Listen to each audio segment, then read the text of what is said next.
Movie की शुरुआत होती है एक कपल से जो कि अनाथालय से एक छोटी बच्ची को गोद लेते हैं, लेकिन उन्हें बाद में पता चलता है कि बच्चे को छोटी बच्ची नहीं है, वह 33 साल की एक लड़की है जो कि अपनी हवस के लिए लोगों को मार डालती है। इस मूवी में जॉन और कैट नाम के कपल है जिनके ऑलरेडी 2 बच्चे होते हैं। उनका एक छोटा बेटा डैनियल है जो 12 साल का है और उसकी छोटी बेटी का नाम मैक्स है जो न बोल सकती है और न सुन सकती है। कैट काफ़ी उदास रहती थी, इसलिए उसके तीसरे बच्चे की मौत हो चुकी थी और इसी बात से उभरने के लिए वो अनाथालय जाते हैं और एक लड़की को गोद ले लेते हैं। उस लड़की का नाम एस्टर जो एक एशियन लड़की होती है। उस लड़की को घर लाने के बाद कैट काफ़ी खुशी होती है और डैनियल और मैक्स के साथ स्कूल जाने लगती है। एस्टर इन दोनों के भाई बहनों के साथ खेलने की कोशिश करती है, लेकिन डैनियल उसे पसंद नहीं करता है। उसके बाद किचन में एक दिन हस्बैंड वाइफ किचन में इंटीमेट हो रहे होते हैं, तभी एस्टर वहाँ आ जाती है। इसके बाद वे कपड़े पहनकर एस्टर के रूम में जाते हैं और उन कैट के समझाने की कोशिश करती है, लेकिन बच्चों की चीज़ नहीं है बोलती है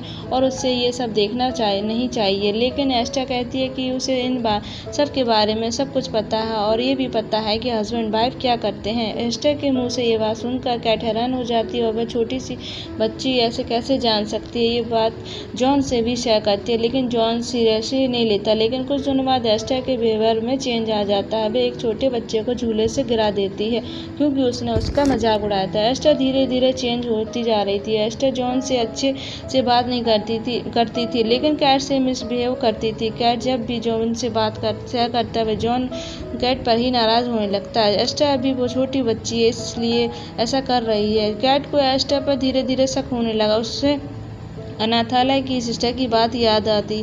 इससे पहले एस्टर जिन फैमिली में के पास थी उनके घर में अचानक आग लग गई थी और सारे लोग मारे गए थे और उनके घर में आग कैसे लगी ये किसी को पता नहीं। नेक्स्ट डे सिस्टर आकर कैट को बताती है कि जहाँ पहले एस्टर रहती थी वहाँ जानबूझकर आग लगाई गई थी, लेकिन आग लगाने वाला पता नहीं चल पाया। सिस्टर यह भी बताया जहाँ एस्टर होती है वहाँ अजीब सी घटनाएं होती हैं। कैट के साथ साथ सिस्टर को भी एस्टर पर शक था। रास्ते में एस्टर उसे रोक लेती और मैक्स के साथ मिलकर उसे को मार डालती है। एस्टर बिल्कुल नहीं चाहती थी कि उसकी सच्चाई किसी के सामने आ जाए। एस्टर मैक्स को छोटी बच्ची को धमका डरा देती है। डैनियल को एस्टर के बारे में पता चल जाता है जो डैनियल को धमकी देकर चुप करा देती है। एस्टर मैक्स की जान को लेने की कोशिश करती है, लेकिन मैक्स किसी तरह से बच जाती है। इसका एक्सीडेंट की जिम्मेदार एस्टर थी। जॉन को पता चलती है। वे जॉन को बताती है, लेकिन जॉन कहता है ज़्यादा पीने की वजह से ऐसा कर रही है। इसी बीच वे कैट के बीच में एक बड़ी दरार आ जाती है, जिसका फ़ायदा एस्टर जॉन के करीब आने की